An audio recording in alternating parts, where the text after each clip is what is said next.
السلام علیکم یا سیدی یا رسول اللہ وعلی آلک و اصحابک یا سیدی یا حبیب اللہ۔ ہر رات 60,000 لوگوں کی بخشش کا اعلان ہوتا ہے۔ اس متعلق پیاری حدیث حضرت سیدنا عبداللہ بن مسعود رضی اللہ تعالی عنہما سے مروی ہے۔ آپ فرماتے ہیں نبی اکرم صلی اللہ تعالی علیہ وسلم نے ارشاد فرمایا، رمضان شریف کی ہر رات آسمانوں میں صبح صادق تک ایک منادی یہ ندا کرتا ہے، یعنی آواز لگانے والا یہ آواز لگاتا ہے، اے اچھائی مانگنے والے مکمل کر، یعنی اللہ تعالیٰ کی اطاعت کی طرف آگے بڑھ اور خوش ہو جا، اور اے شریر شر سے باز آ جا اور عبرت حاصل کر۔ ہے کوئی بخشش کا طالب کہ اس کی طلب پوری کی جائے، ہے کوئی توبہ کرنے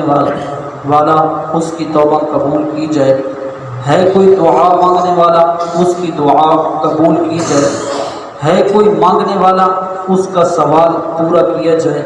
اللہ تعالیٰ رمضان المبارک کی ہر رات میں افطار کے وقت تک 60,000 گناہ گاروں کو دوزخ سے آزاد فرما دیتا ہے، اور عید کے دن سارے مہینے کے برابر گناہ گاروں کی بخشش کی جاتی ہے۔ روزانہ 10 لاکھ گناہ گاروں کی دوزخ سے رہائی کی جاتی ہے۔ اللہ تعالیٰ کی اپنے بندوں پر خصوصی رحمت اور کرم نوازی ہے۔ حضور نبی اکرم صلی اللہ تعالیٰ علیہ وسلم نے ارشاد فرمایا، جب رمضان شریف کی پہلی رات ہوتی ہے اللہ تعالیٰ اپنے مخلوق کی طرف نظر فرماتا ہے، اور جب اللہ عز و جل کسی بندے کی طرف نظر فرمائے تو اللہ تعالیٰ اس کو کبھی بھی عذاب نہیں دے گا۔ ہر روز 10 لاکھ گناہ گاروں کو اللہ تبارک و تعالیٰ جہنم سے آزاد فرماتا ہے، اور جب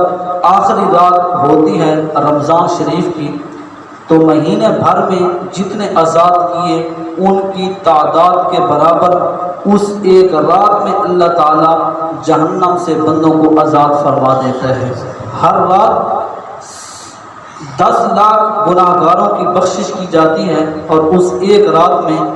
جتنی ہر رات میں ہوتی تھی مہینے بھر کے برابر اللہ تبارک و تعالیٰ ساروں کو جہنم سے آزاد فرماتا ہے۔ پھر جب عید الفطر کی رات ہوتی ہے تو اللہ تبارک و تعالیٰ کے فرشتے خوشی کرتے ہیں، اللہ عز و جل اپنے نور کی خاص تجلی فرماتا ہے، اور اللہ تعالیٰ فرشتوں کو فرماتا ہے، اے فرشتوں کا گروہ، اس مزدور کا کیا بدلہ ہے جس نے کام پورا کر لیا ہے، یعنی ماہ رمضان المبارک کے روزے بھی رکھے ہیں، نماز تراویح بھی پڑھی ہے، قرآن مجید کی تلاوت بھی کی ہے، تو اس کی مزدوری کیا بنتی ہے۔ اللہ کے فرشتے عرض کرتے ہیں، یا اللہ اس بندے کو پورا اجر دیا جائے۔ اللہ عز و جل فرماتا ہے، اے فرشتوں میں تمہیں گواہ بناتا ہوں، میں نے ان سب کو معاف کر دیا ہے۔ تو اللہ تبارک و تعالیٰ ماہ رمضان المبارک میں گناہ گار بندوں کو دوزخ سے نکال کر جنت کا پروانہ دیتا ہے، اور اللہ تعالیٰ اس مہینے میں بے شمار لوگوں کے گناہوں کو معاف فرماتا ہے۔ اللہ تعالیٰ سے دعا ہے اللہ تعالیٰ اس ماہ مبارک میں ہم سب کو اللہ کے حضور گناہوں کی معافی مانگنے کی